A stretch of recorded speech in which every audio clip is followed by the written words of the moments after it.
Shalom Bapak Ibu, Saudara-saudari yang terkasih dalam Tuhan. Jumpa lagi dengan saya dalam renungan singkat hari ini. Doa dan harapan saya Bapak Ibu, Saudara-saudari terpelihara baik dengan damai sejahtera daripada Tuhan kita Yesus Kristus. Sebelum kita merenungkan firman Tuhan, baiklah mari kita berdoa. Bapa di surga, Bapa yang kami panggil di dalam nama Tuhan Yesus Kristus, Bapa yang mengasihi kami dengan kasih yang kekal, kami datang di hadapan-Mu hari ini, kami rindu untuk merenungkan firman-Mu. Karena itu berbicaralah bagi kami secara pribadi, agar kami mengerti dan kami dimampukan oleh kekuatan daripada Roh Kudus mempraktekkan apa yang sudah kami renungkan bersama-sama. Demi Kristus Yesus yang mempunyai firman yang hidup itu kami berdoa. Haleluya, amin. Bapak Ibu, Saudara-saudari yang terkasih dalam Kristus, tema renungan singkat kita hari ini adalah mengampuni dan melupakan. Nelson Mandela harus mendekam dalam penjara selama 27 tahun karena memperjuangkan persamaan hak bagi warga kulit hitam di Afrika Selatan. Dia telah dibenci dan diperlakukan dengan tidak adil. Bahkan ia mendapat perlakuan yang tidak pantas oleh sipir penjara. Tentu Mandela punya banyak alasan untuk menyimpan dendam. Namun setelah dibebaskan dari penjara pada 11 Februari 1990, inilah yang Mandela katakan, "Saat saya berjalan keluar pintu penjara menuju gerbang kebebasan, saya tahu kalau saya tidak meninggalkan kepahitan dan kebencian saya di belakang, maka saya masih akan tetap berada di dalam penjara."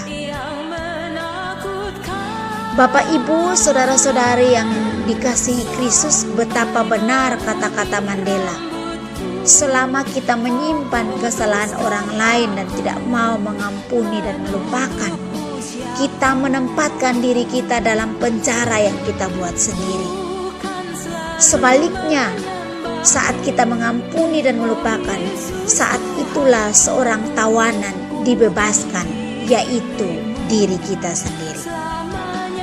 Bapak Ibu, Saudara-saudari yang terkasih dalam Kristus, kasih dari banyak definisi tentang kasih itu sendiri dalam 1 Korintus 13, mungkin ini merupakan yang tersulit untuk kita lakukan. Karena dikatakan bahwa kasih tidak menyimpan kesalahan orang lain. Sulit. Tentu apalagi ketika kita telah diperlakukan dengan tidak adil atau telah disakiti. Namun oleh kuasa Allah yang mentransformasi kita dapat melakukannya. Roh Kudus menolong kita, menuntun kita, membimbing kita, sehingga kita dapat melakukannya dengan kekuatan kuasa dari Allah sendiri. Bapak Ibu, Saudara-saudari yang terkasih dalam Kristus, salah satu ironi kehidupan yang menarik adalah bahwa kebanyakan kita begitu cepat melupakan banyak hal sehingga kita harus terus diingatkan. Namun berkaitan dengan kesalahan orang lain, kita memiliki daya ingat yang luar biasa, bahkan sampai ke hal-hal yang kecil, sampai ke tanggal, menit, dan detiknya kita begitu ingat dengan sangat akurat. Kita menyimpan kesalahan orang lain bagaikan menyimpan inventaris yang berharga dalam lemari kehidupan kita. Ketika diperlukan, kita tinggal mengambil dan menggunakannya. Bapak Ibu, Saudara-saudari yang dikasihi Kristus, Rasul Paulus ingin mengatakan bahwa tidak mungkin kita mengasihi orang lain jika kita terus mengingat kesalahan mereka dan menggunakannya sebagai ukuran untuk kasih kita terhadap mereka. Tidak mungkin kita mengasihi jika kita terus menyimpan dendam atau kepahitan dalam diri kita.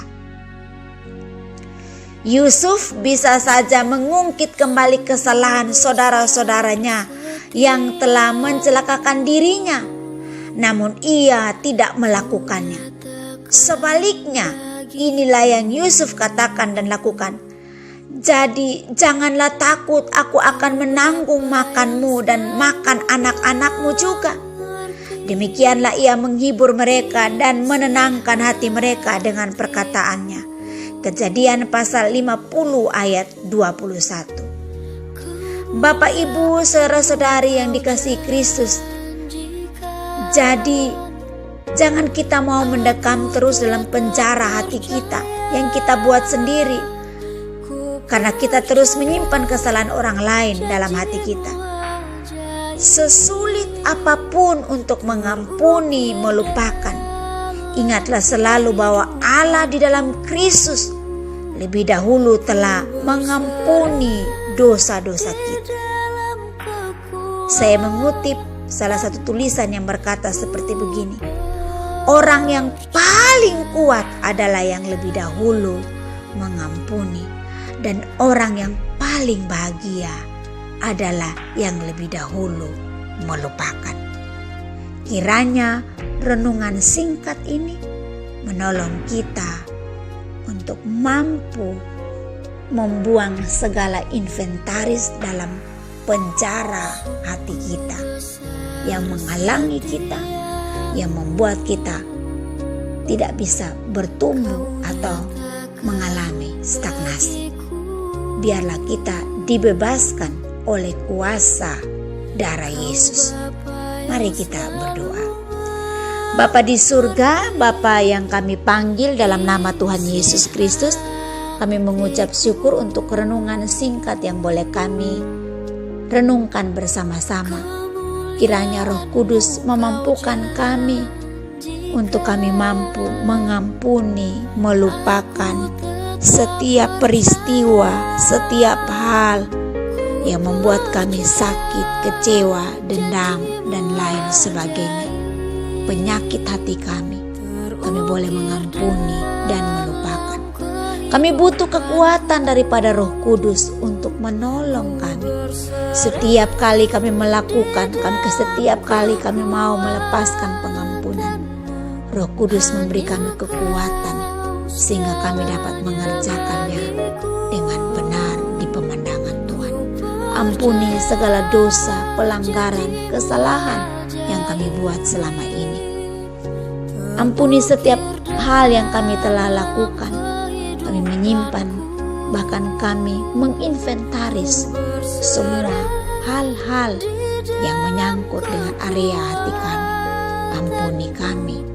Sekiranya di dalam hati kami ada dosa, kesalahan, pelanggaran yang masih kami simpan, kami mohon dengan kuasa darah Yesus mengampuni, menyucikan, menguduskan hidup kami. Layakanlah kami, baharuilah kami, tuntunlah hidup kami hari lepas hari. Inilah doa kami demi Kristus Yesus yang mengampuni dosa kami. Kami berdoa. Haleluya. Amin. Demikianlah renungan singkat kita pada hari ini. Kiranya Tuhan memberkati kita.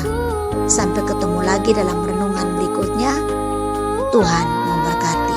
Shalom.